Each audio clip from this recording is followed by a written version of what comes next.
This is a public service announcement.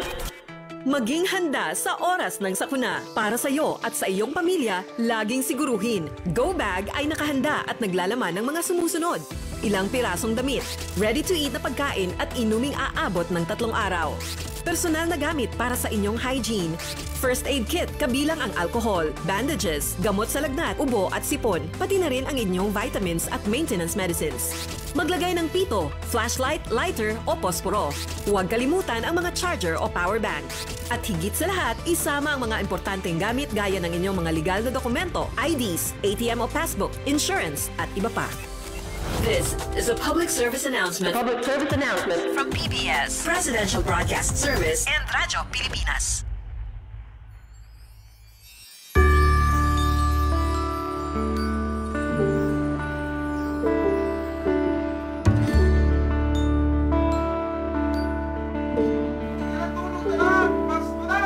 Ramdam natin ibang simoy ng hangin.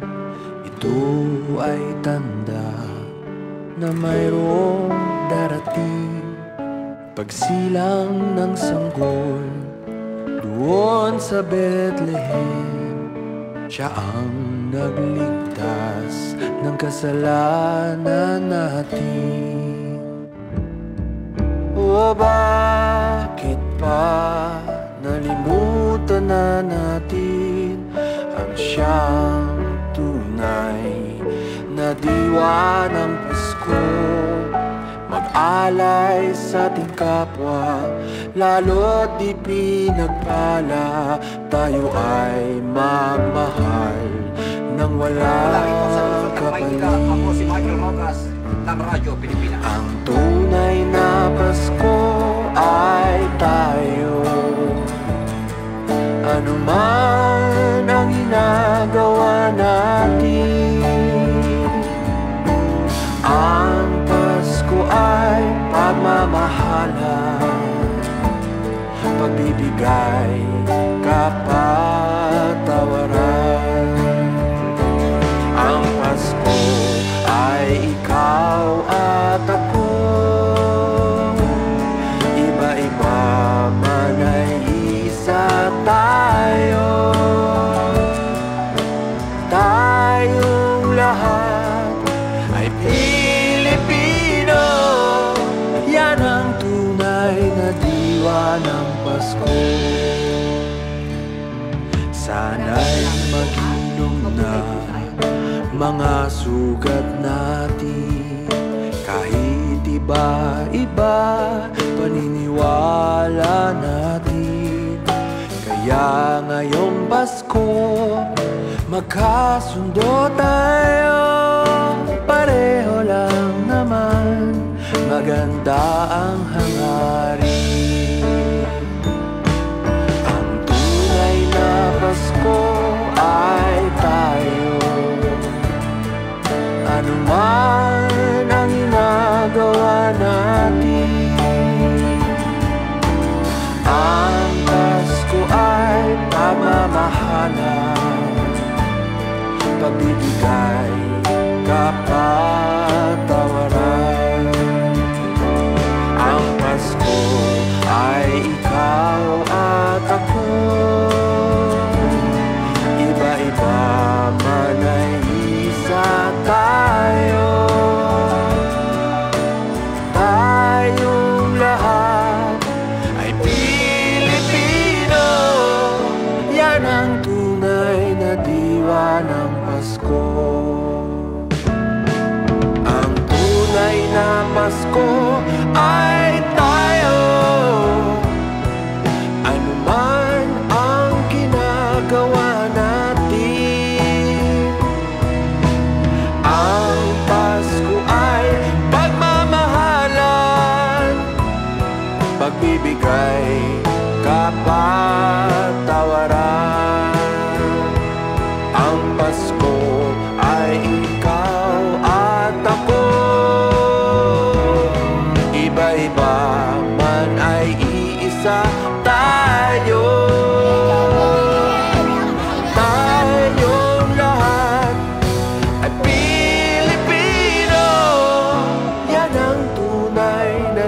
diwa ng Pasko. Yan ang tunay na diwa ng Pasko.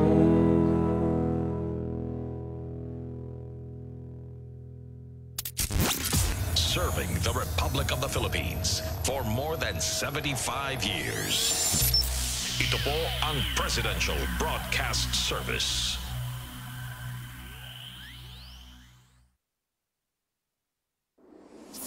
Pakinggan, panoorin, agaran in real time, o balikan sa pag-scroll up and down. Mga balitang dapat malaman, impormasyong tunay at napakikinabangan. Saan ka man, sa buong kapuluan. Babangon sa bagong sigla. Kababayan. Kasama ang social media. Powered broadcaster ng bagong mamamayan. Tapat sa pag-uulat. Ito po ang Presidential Broadcast Service sa Metro Manila. Radyo Pilipinas 1, 738 AM. Oras sa buong Pilipinas, 7 minuto makalipas ang alas 3 ng hapon.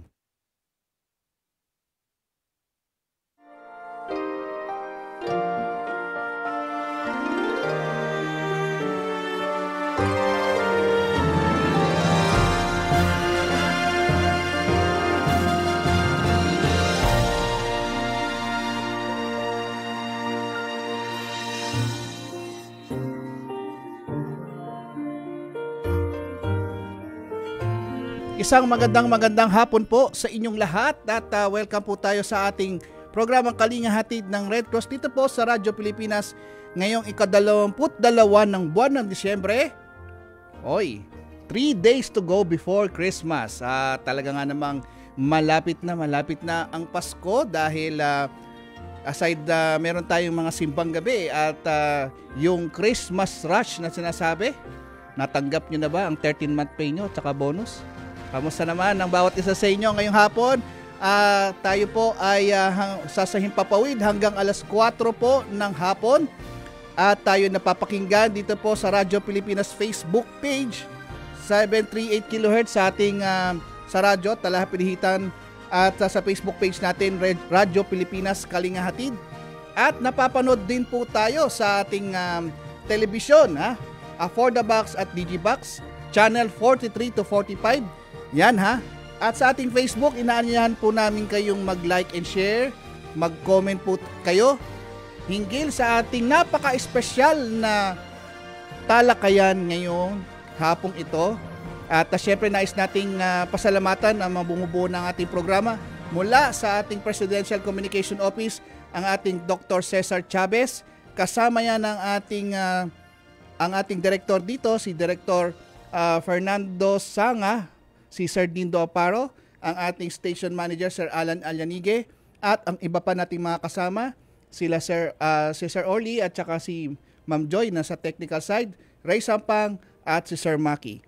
Okay, at siyempre sa ating sa Philippine Red Cross, ang ating chairman and CEO Richard J. Gordon, kasama yan ng ating Vice Chairperson Governor Corazon Alma de Leon, at iba pang Board of Governors natin sa Philippine Red Cross, kasama ng mahigit 100 nating chapters nationwide, kasama ng kanilang Board of Directors, ng mga Red Cross 143, Red Cross Youth, at kasama yan ng lahat-lahat ng ating Secretary General Dr. Gwen Pang. At hindi na natin tatagalin pa, makakasama natin via Zoom ang ating Vice Chairperson Governor Corazon Alma de Leon. Magandang hapon po, Gob. Yes, magandang hapon. Today is 22. Malapit ng Pasko, yes. December. Opo, 22. Opo. At tamang-tama yung message ni retired Chief Justice Hilarion Davide na binibigay niya sa atin. We joyfully thank Almighty God for a peaceful night and gifting us with this blessed and beautiful fourth Sunday of Advent, the 22nd of December, and the third day before the birth of Jesus, our Savior. We welcome and started with our 7th Misa de Gallo and with our magnificent voices singing Prepare the Way of the Lord. Amidst the grandeur of the glorious Advent lights, illumined by these lights, we entrust all our life to Jesus, He alone suffices, for he himself assures us, I am the true vine, and my Father is the vine grower. You are the branches. Whoever remains in me, and I in him, will bear much more, because without me you can do nothing. And so we fervently pray, come, Lord Jesus, come, never allow us to be separated from you, the true vine. Amen. Maraming maraming salamat, Retired Chief Justice Hilarion Davide Jr., sa inyong pag-message sa amin. At tamang-tama, nandito na nakingiti ang ating guest, taon-taon, Yes po. Father Arlo Yap, Executive Secretary of the CBCP Episcopal Commission on Biblical Apostolate, Spiritual Director of Family Disciples of the Word, Spiritual Director and Barkada at Kabalita Works at SVD Missionary Parish Administration of Santo Niño de Violago, Quasay Parish, Quezon City. Welcome, Father Arlo Yap. Mag-greet ka muna sa ating napakagandang episode ngayong araw na to prepare people for Christmas. Yes. Go ahead. Nice to have Father. you, Father. Nakamute. Nakamute kayo, Father. Yan. Hi Okay po. na. Magandang hapon po sa inyo lahat. At mapagpalang Pasko po sa inyo lahat. Okay lang ba yung aking internet? Medyo, Yes po. medyo mabagal internet namin dito. Is it okay? Yes. Yes. Naka-on po ba ang camera nyo, Father? Okay Yeah. na. Okay na siya. Okay. I just come back in few minutes. Palitan ko na internet ko. Palitan ko internet. Okay, okay. Okay na? Yan, Okay okay. na. Yan, okay na. Nag-hang po. Nag-hang. Yan. Can I just come back in 2 minutes po? Opo. Hold on lang. Okay. I just come back. Ayan, nag-aayos lang siya, Gob Cora. Gob Cora, kamusta po ang inyong Sunday po? Well, Mm-mm. kahapon ay naimbita ko sa special 90th birthday ng kapatid ng aking brother-in-law, si Phil Samuco. Ginawa ito sa Dusit Hotel. Wow. At maraming mga kaibigan na nakilala ko doon, na-meet ko doon. At maganda. At nandito na Yan. si Father Yan, Arlo. okay na. Itong bida natin ngayong hapon. Go ahead, Father Arlo. Okay na po? Okay na? Yan, okay na Yes, po. okay ka na? Opo. Yes po, mapagpalang hapon po sa inyo lahat at maligayang Pasko po sa inyo lahat. Na-miss ko na kayo, Governor Cora. I miss you. Yes, yes. Makikita. Parang nakikita tayo taon-taon. Kasi Yes. ikaw ang special opening ng, actually, bago magpasko, ikaw na-imbita. And also sometimes New Year para bagong taon. Pero siguro ang unang tanong ng mga tao nanonood sa atin, ano po ang kahalagaan ng Pasko sa ating pananampalataya bilang mga Kristiyano? Medyo malalim na tanong ito. Yan. Pero kahalagahan ng Pasko sa ating pananampalataya bilang Kristiyano. Go ahead, Father Arlo. Ito ko yung last word nyo po, bilang Kristiyano. Kaya nga Kristiyano, Christmas. Parang wala yung pagiging Kristiyano natin pag wala yung Christmas, sapagkat dyan Correct. sila ang ating mananakop, dyan sila ang ating manunubos. Ang maganda, Governor Cora, I just like to call you Ate Cora kasi personal friend. Yes, yes. Bata ka pa eh. Ako Ang may maganda edad po dito, na. Ate Cora, is Go ahead. yung nagkaroon sa ating panampalataya, we don't become problem-free.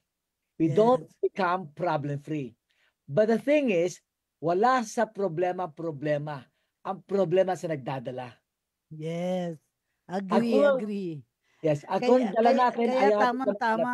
Medyo mahaba yung mga tanong, kaya dire-diretso na tayo. Ang ikalawang tanong, paano po natin may sasabuhay ang diwa ng Pasko sa gitna ng mga hamon at pagsubok sa buhay ngayong taon? Maraming taong naghihirap, maraming taong may sakit. Paano natin may sasabuhay ang diwa ng Pasko? Challenging question, Father. Kahit na maraming taong nangangailangan, maraming taong kapos talaga, may mga tao rin meron sobra-sobra. Lagi yan. Yan ang pambalanse. Kahit maraming taong merong kahirapan, may mga tao rin naman na merong kaayusan sa buhay nila. Ito nga po, Ate Cora, most likely itong mga maayos ang buhay nanggaling din sa walang-wala. Nanggaling din sa walang-wala. Kaya ang tawag dito, Ate Cora, you pay it forward. If you are blessed by the Lord, sa panahon ng Pasko at hindi lang araw ng Pasko, we give to others, we share to others yung pangangailangan nila because pinanggalingan natin, yung pinanggalingan natin, naranasan natin, yung pinagdaanan ngayon ng mga tao may problema. Swak na swak yan kasi ang dapat na tanong ko, anong mensahe ang nais ninyong iparating sa mga mananampalataya kaugnay sa Pasko sa kabila ng mga pagsubok dulot ng kalamidad? Ako personally, I agree with you, Father, dahil nanggaling kami sa mahirap, pagka mahirap, at dahil doon, naging motivation na paano gaganda ang buhay, nasa kamay natin sa tulong ng Diyos. Kaya maliwanag yon. Pero siguro yung message mo sa mga kasalukuyan na humarap sa pagsubok, lalo na yung biktima ng kalamidad. According to Chairman Gordon, mga 9 typhoons ang dumaan sa atin in the short space of time. So ano mensahe mo sa kanila? Tiyaga lang? O ano gusto mong sabihin sa kanila? One is, meron mga pangyayari sa buhay natin beyond our control. Beyond our control. Example, yung kalamidad ng typhoon, maniwala ka sa Ate Cora, in 1 week time, in just 1 week time, 3 bagyo dumaan sa Pilipinas. First time kung nalaman na may ganun tayong, in 1 week's time, we got 3 typhoons passing by the Philippines. At isa man din, of course, yung Christine and others, at meron pang ang bagyo na nabubuo na naman. Ang punto lang po, ito yung mga beyond our control. But within our control is yung blessing ni Lord, isi-share sa iba. Kaya nga, siguro minsan kinakailangan gawin ng Diyos ito para parang wake-up call sa mga maraming blessings sa pinagpala ng Diyos, ibahagi nila, halimbawa sa Red Cross, yung pangangailangan ng ibang tao. Para sila rin ay nagbahagi ng Pasko sa ibang tao. Alam mo, Father, napakabilis mo. Hindi ko pa natatanong sinasagot mo na. Because ang tanong ay, paano po natin may papakita ang pagmamahal at pagkakaisa sa ating mga pamilya at komunidad ngayong Pasko? Kasi tama yung sabi mo, kung nakabubuti ang iyong kalagayan, panahon na para isipin mo sino yung mga nangangailangan. At yun namang nangangailangan ay patuloy na magdasal at umasa na magbabago din ang kanyang buhay. Father Arlo, bigyan mo kami ng mga pamamaraan para maipakita natin pagmamahal at pagkakaisa sa ating pamilya. Kasi may mga hidwaan, ako personal, may mga hidwaan sa mga kapamilya, pero naniniwala ako na sa tulong ng dasal, mababago natin ang ating daigdig. Go ahead, Father. Kung pamilya ang ating pag-uusapan natin, Cora, doon siguro mga magulang, tatay o nanay, o kahit isa lang naiiwan, ang Pasko po, magandang pag-iisip na ito po ay, kumbaga, ang head ng family, kamukha na si Joseph at saka ni Mama Mary, sila yung head ng Bethlehem . Likewise, halimbawa, Ate Cora, sa mga anak mo, itong bago kumain ng Pasko, halimbawa, siyempre meron kayong Noche Buena, kaya kakain kayo, magdadasal kayo, at pagkatapos ng dasal, pwede ka magkaroon ng Christmas wish sa mga anak mo. Sabi mo, mga anak, ang pinaka-Christmas wish ko para sa atin lahat, sana magkasundo kayo. Ayoko nag-aaway kayo. Halimbawa, suggestion lang, Ate Cora, verbalize it before your children. Verbalize it. I am single, 83 years old, walang anak, pero naniniwala ako, yung mga kasambahay, yung mga nakasama sa trabaho, ay parang mga anak na tinuturing sapagkat nagkaroon ka ng relasyon sa trabaho at saka sa hanap buhay natin. Kaya, again, ang tanong ano ang papel naman ng tradisyon at simbahan sa pagpapalaganap ng tunay na kahulugan ng Pasko? Meron tayong 9 days novena, di ba? Araw-araw ay sinusundan ko yan sa ating channel. Sa YouTube. At naniniwala ako, kahit hindi ako personal na maka-attend ng simbahan, marami kaming mga nanonood, nakikinig sa sermon. Iba-iba ang interpretasyon ng sermon, pero pare-pareho ang gustong mangyari, mabago ang ating daigdig sa magitan ng pagdadasal, sa magitan ng pananampalataya. Ano ba ang nakita mong, kasi merong traditional Christmas, merong mga modern na gusto lang panibago. In fact, palagi kong narinig na pagbakasyon, magbabakasyon. At pag Christmas vacation, magbabakasyon. Huwag kalimutan ang pagbabakasyon, kasama na doon ang dasal. Kasi pag travel, di ba, Father, hindi na pwedeng pasyal-pasyal lang, hindi nagdadasal.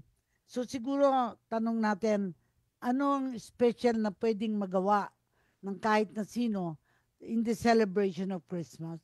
I'm sure marami kang karanasan pag in your talks to many people, young and old, marami kang may papalaganap na tunay na kahulugan ng Pasko. Go ahead, Father. Salamat po, Ate Cora. Number 1 po, yung pasalamat sa Diyos. Itong Pasko ay nagkataon na towards the end of this year, 2024. Most likely, mga tagapakinig at taga-subaybay, marami tayong blessing tinanggap. Halimbawa, nagkatrabaho yung isang anak mo, nakapasa sa board exam, o kaya yung anak mo hindi nagkakasakit, you're all healthy. It's about time to say, Lord, thank you sa mabiyaya mo. Kaya yung simbang gabi po, number 1, Ate Cora, ay isang okasyon bilang magpasalamat as a family sa simbang gabi. Number 2, ask the Lord for protection for year 2025. Halimbawa, para sa ganon, buo yung pamilya na magkakasama sa diwa ng panampalataya. Ito po yung dalawang atmosphere na dapat gawin sa simbang gabi. Pasalamat at saka yung intention natin for next year. Okay? Last, isang maganda rin pong pasalamat sa Diyos, yung bonding with each other. Yung bonding with each other. Pero ang bonding na halimbawa, mababakasyon sila, okay lang po yung bonding as a family. Pero kompleto po ang bonding as a family with the bonding of God, with the bonding of Jesus. So para kompleto po ang bonding, kahit masyal kayo, fine. But don't forget, kahit malang isang araw doon, isimba ninyo kung kayo nasa labas na inyong bahay. Para yung bonding, not only as a family, but bonding with the Lord Jesus sa kanyang kapanganakan. Mas kompleto yung Ate Cora, pasalamat sa Diyos.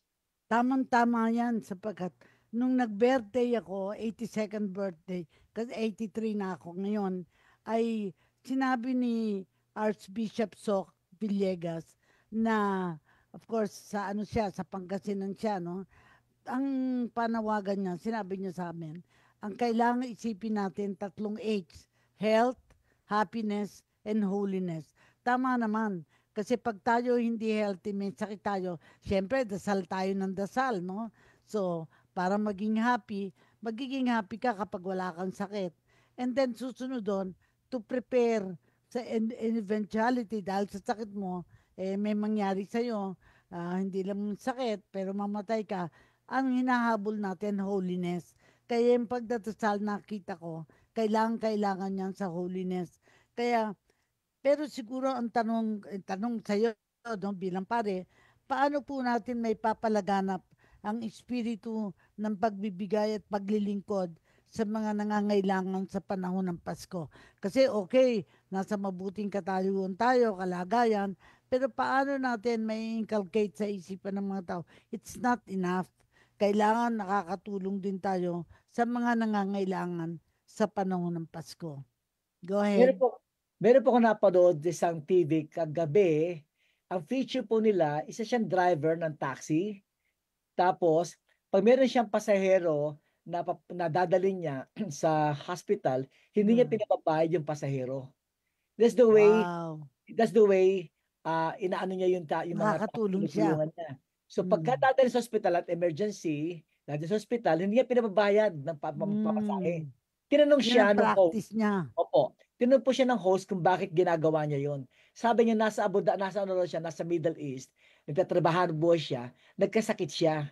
Tapos yung mga kababayan natin na tumulong sa kanya, nag-ipon-ipon ng pera para ipang-pa-hospital niya. At nakasurvive siya. Yes. Dahil po, nung bumalik sa Pilipinas for good, ang tawag doon, Ate Cora, pay it forward. Pay it forward. Napanood ko yung sine na yun eh. Pay forward. Yan.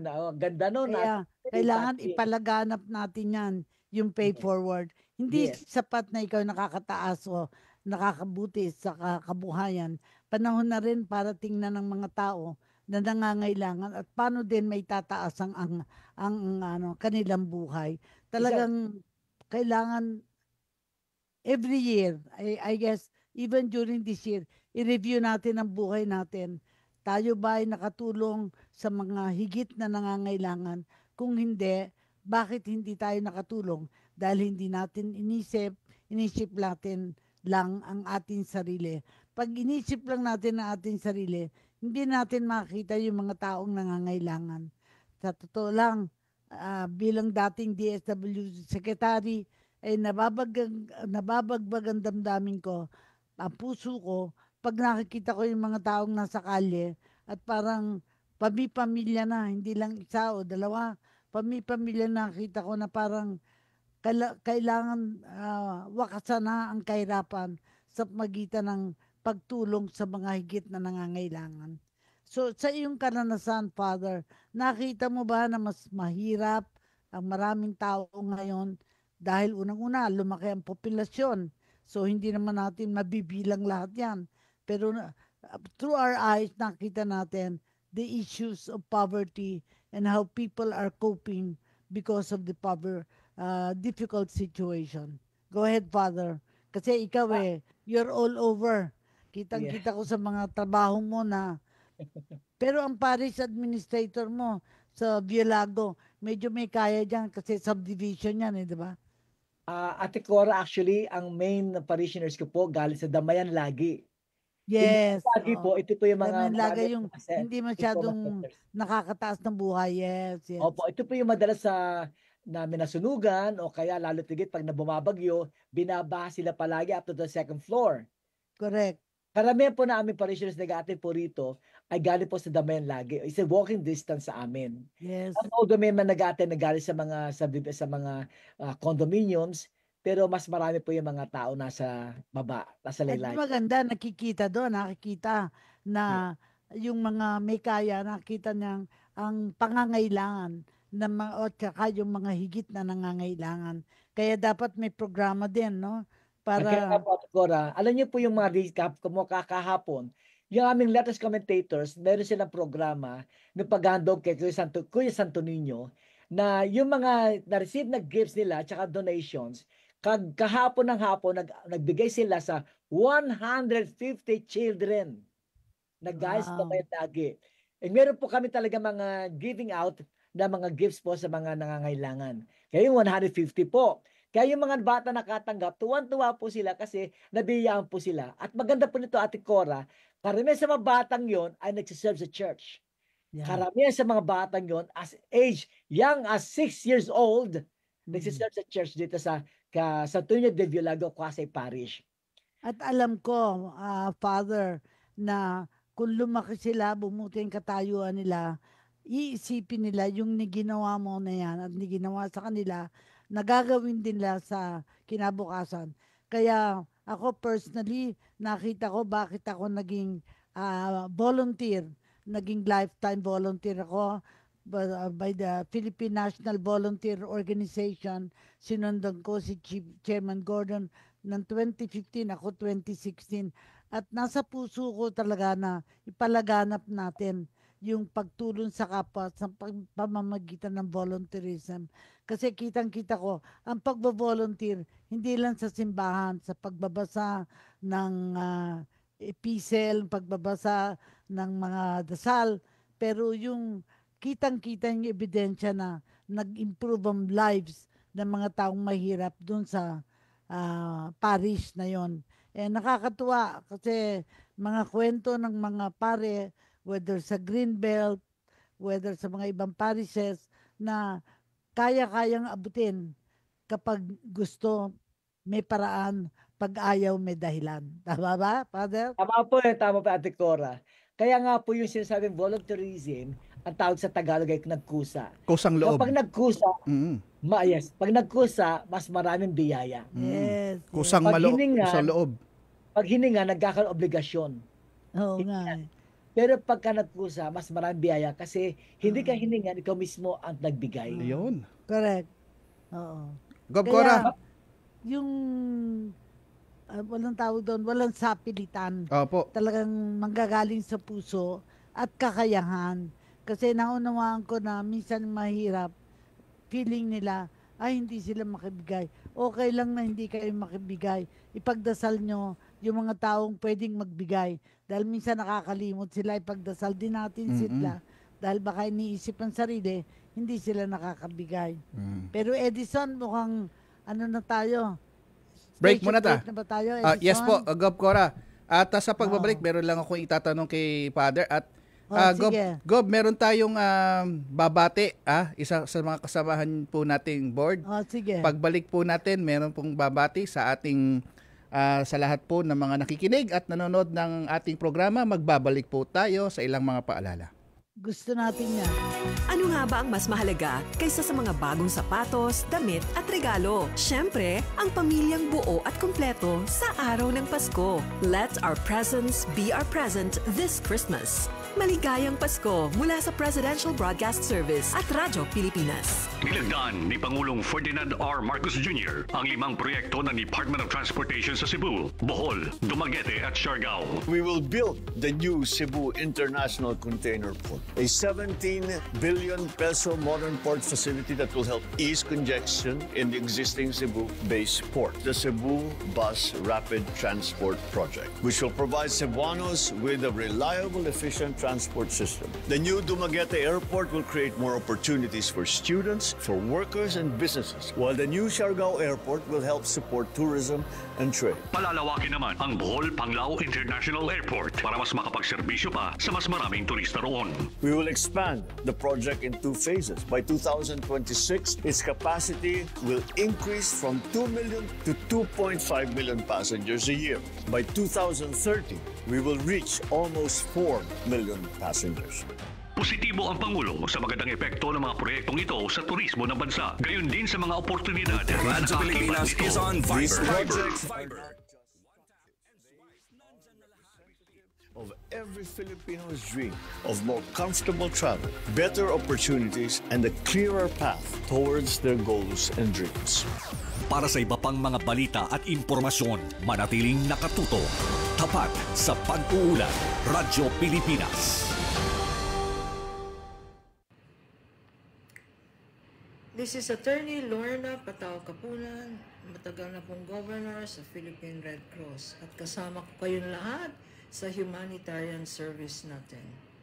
Over the years, since we were officially founded in 1947, about 77 years ago, nung naging republika ang Pilipinas, ang Philippine Red Cross ay naging pangunahing humanitarian organization sa bansa natin. So this Christmas, especially when we have so many inhumanities, humans in humanity to other human beings, and of course nature's wrath, galit ng nature natin sa pag-aabuso natin sa environment natin, kanya tayo nagkakaroon na sunod-sunod na disasters, not only in the Philippines but all over the world. Ang Pilipinas nga ay number 1 sa disaster risk, no? Dahil sa situation natin dito, sa geography natin, at sa mga nangyayari dito sa environment natin. So ngayon, lalong-lalo na Christmas, nagpapasalamat ako sa ating lahat, sa inyong lahat, our 2 million volunteers and our 104 chapters all over the country. Thank you so much for your service to the Red Cross. Truly, volunteerism is the heart and core of our own Philippine Red Cross.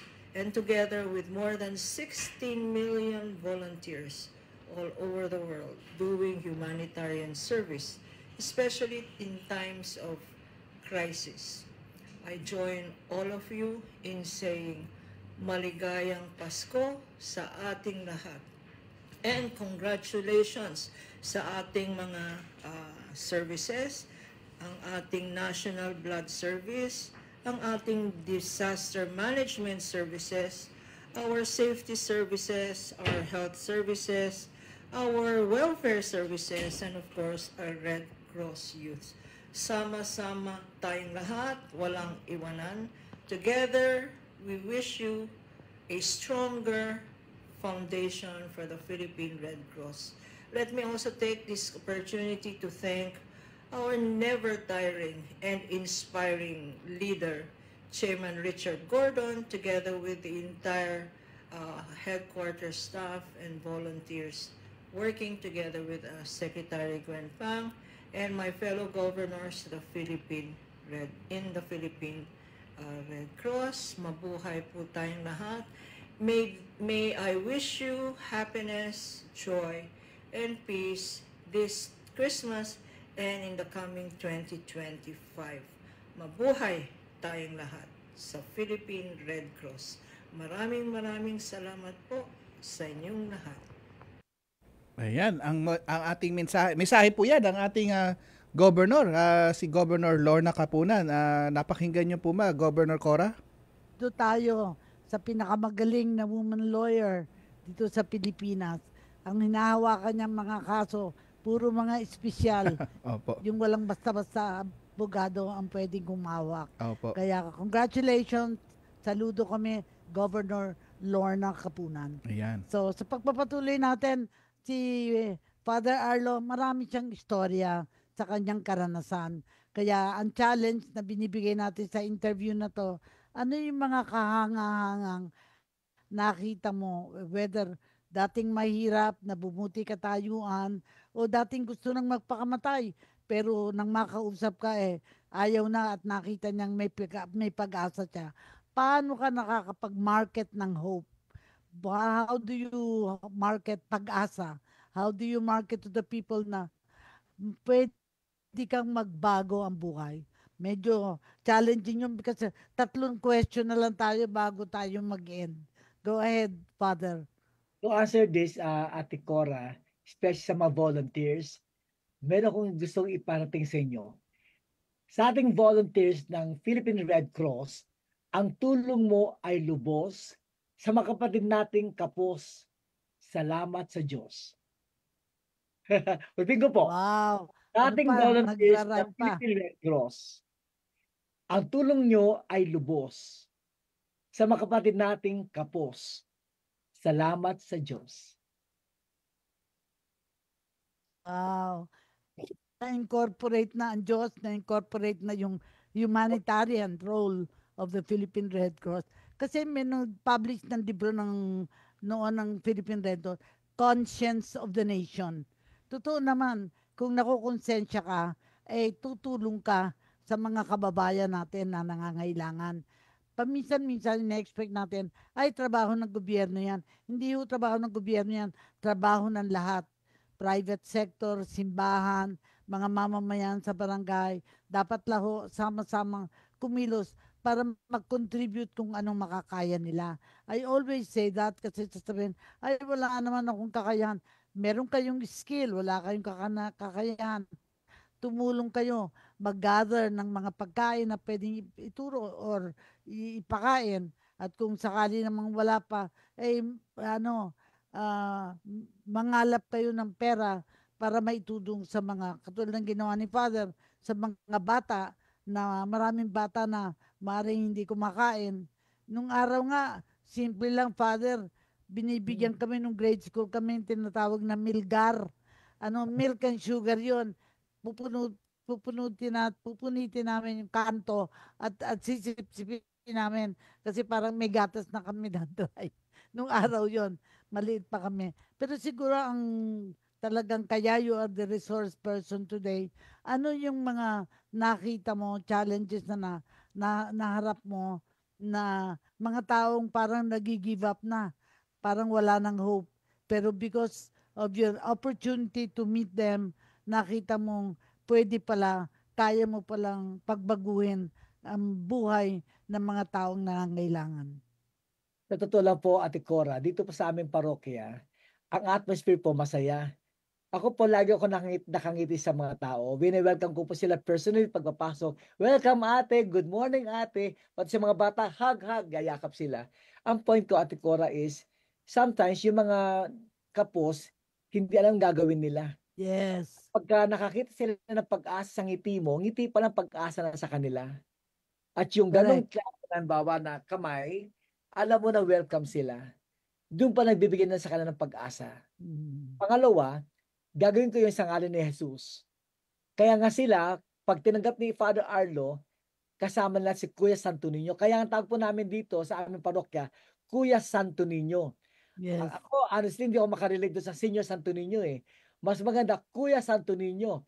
Dahil nga Kuya Santo Niño, yung mga bata, nakita si Jesus dahil Kuya. Kaya marami lumalapit dito mga bata sa amin sa parokya. Kasi meron silang Kuya Santo Niño sa buhay nila. Ay, Pero namin. katulad ng dati, mga tao, palaging ang tanong, paano Red Cross, paano nyo masusustentuhan o masusustain, maybe is the word, masusustain yung talagang marating yung mga higit na nangangailangan. Kasi naniniwala ako na habang hindi natin na rarating yung mga higit na nangangailangan, patuloy lang tayong gumagawa na walang effect. Kasi dapat ang maka-effect yan sa mga higit ng nangangailangan na bumuti ang katayuan. So by the results, we ought to be measured. Ano ba nangyari sa programa ng Philippine Red Cross, programa ng simbahan, ng pamahalaan at ng barangay? Always ang tanong, ano yung nagawa mo? Kasi katulad sinasabi namin si Chairman Gordon, pag na-achieve na a certain level, tinataas niya. Kaya he always raises the bar. Kaya it is not enough you're doing at this level.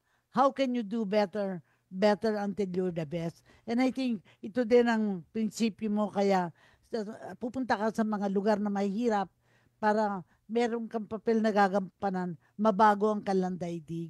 Hindi ba? Correct? Opo. Yung word po ninyo, sustain. How do we sustain?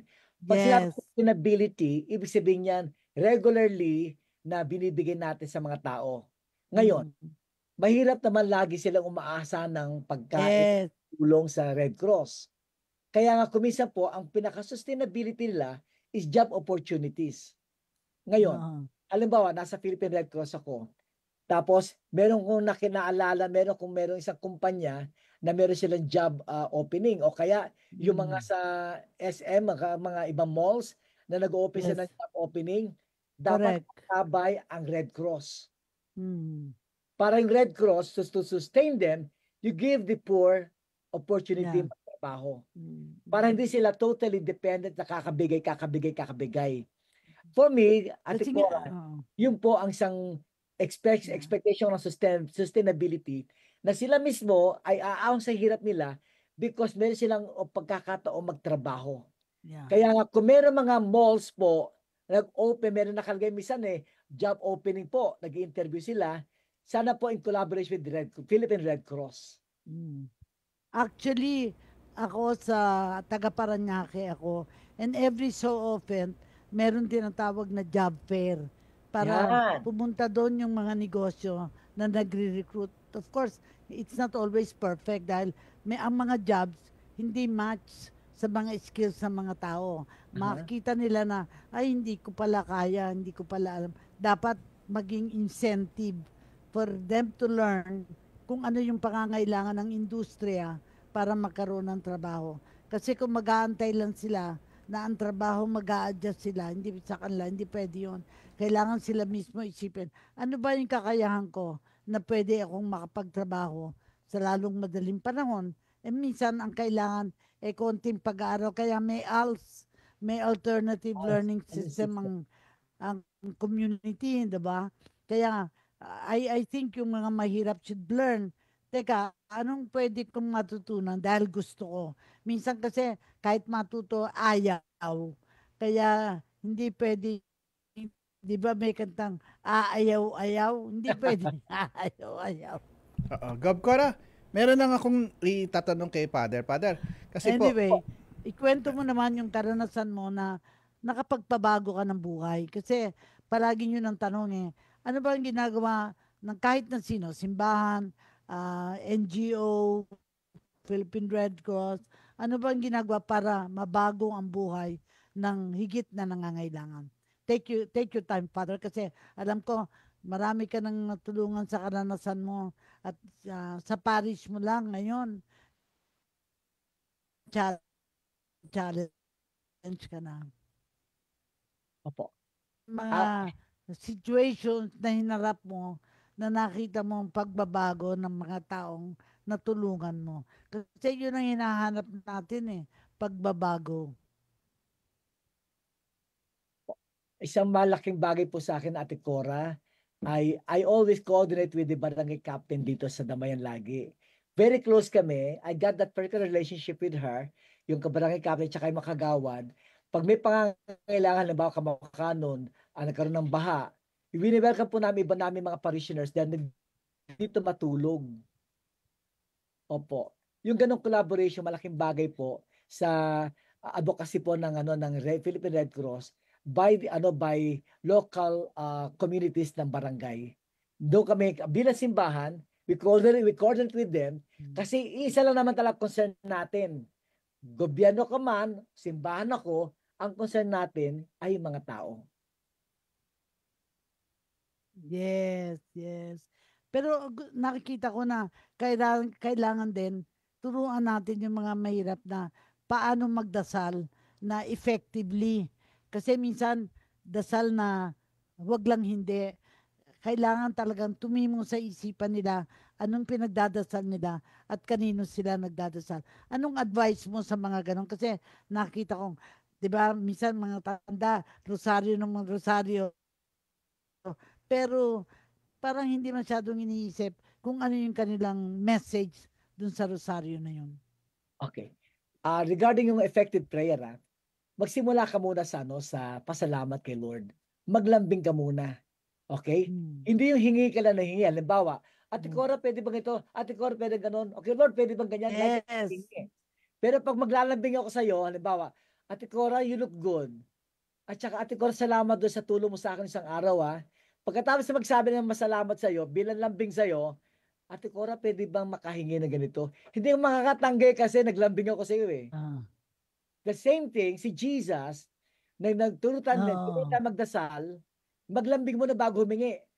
Ama namin, sumasalang ka, sambay ng ngalan mo, mapasamin ng karya mo, sundin loob mo, di sa lupa, para sa langit. Sabay kambyo, give us this day our daily bread. Maglambing muna. Effective prayer. Lambing ka muna kay Lord bago ka humingi. Ayun ang sa akin magandang prayer po. Hindi ba sa hingi na hingi?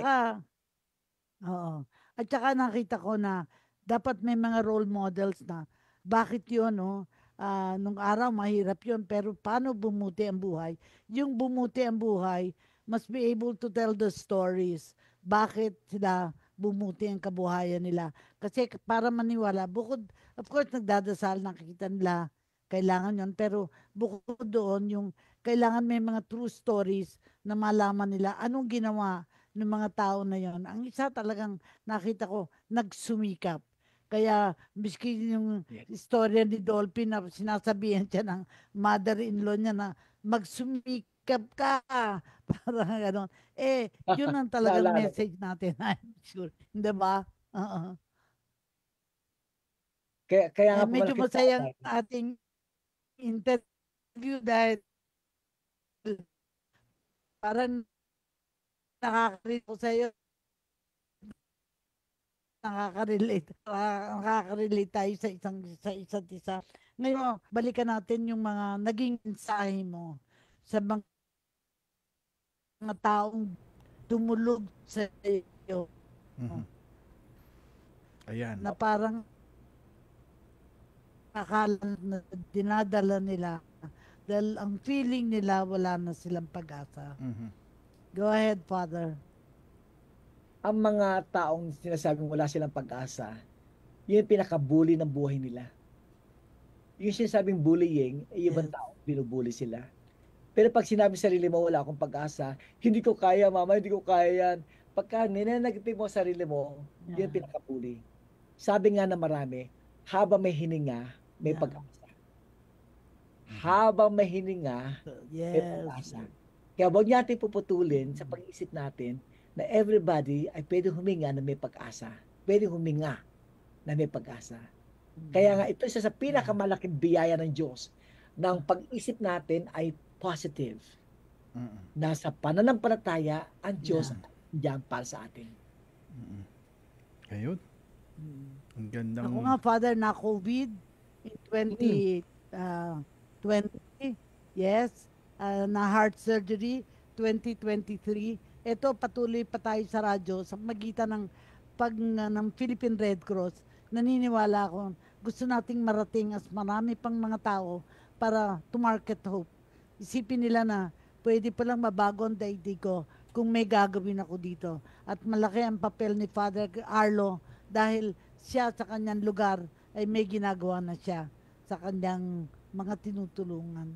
So, mag-aano na tayo, Edison? Yes. Point lang po. Yan. Yes, go ahead.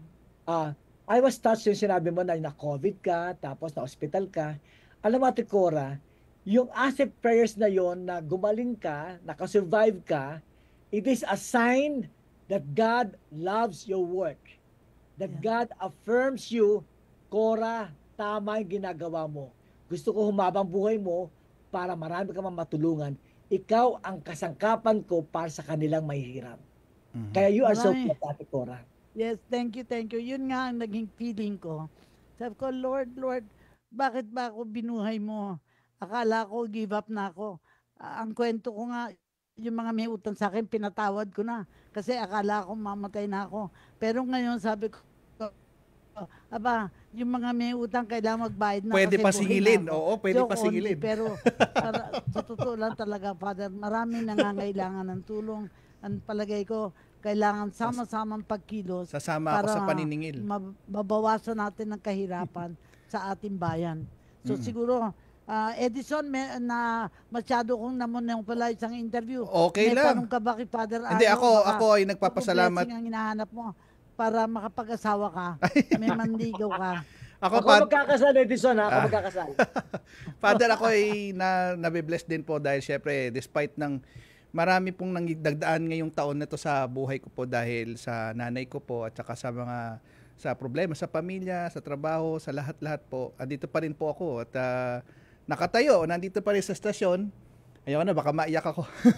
Sige po, at Father, hihingi na lang po namin ng pinal na mensahe nyo at saka panalangin po sa ating itong mga tinamaan nating mga volunteers na talaga naman nandoon pa po sila, Father, yung Bicol, nandiyan sa Baguio, sa Cagayan, sa Benguet, sa Quezon, sa Batangas, nagbibigay pa rin po ng tulong sa mga tinamaan ng tong Christine, Leon, Marce, Pepito.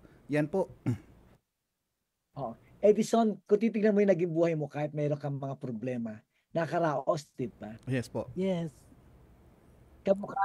Kamukha ni Ate Cora, nakaraos din siya. Yapo. Kaya para sa mga volunteers, keep doing yung love mo tumulong sa tao. Yes. And the Lord will bless you more.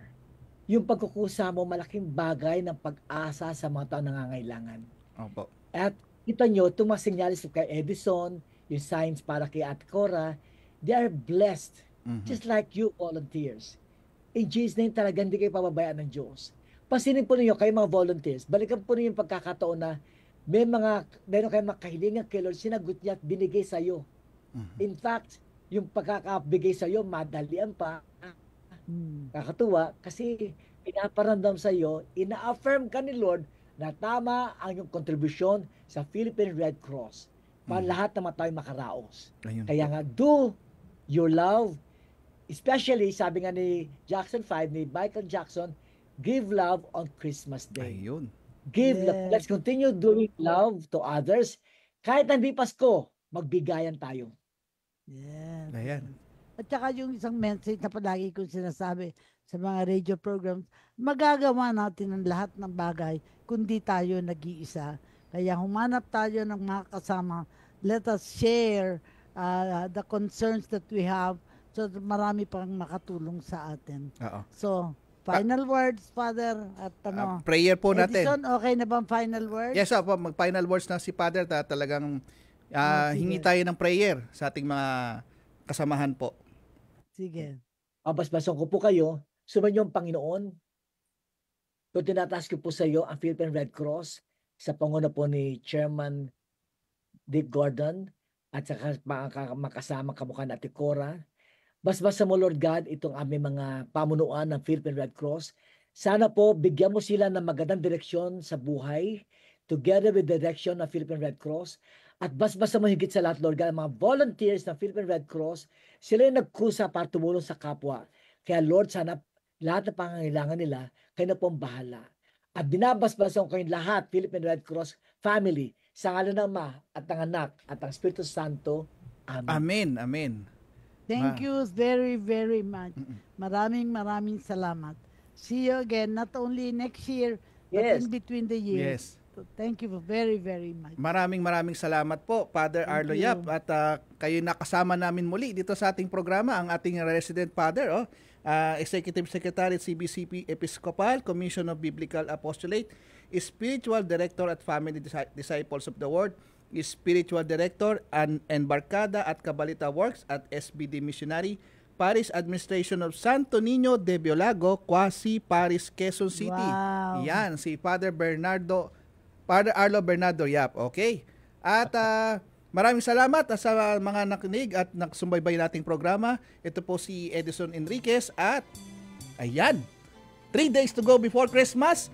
Susunod na po ang pagbabalita, hatid po ni Albert Sebastian at kasunod po yan ng programa ni Vance Fernandez, Pulso ng Pilipino. Merry Christmas! Yan, mula po sa amin dito sa Philippine Red Cross. At susunod na linggo tayo meron naman pong talakay ulit. Okay? 3 minuto bago mag alas 4 ng hapon.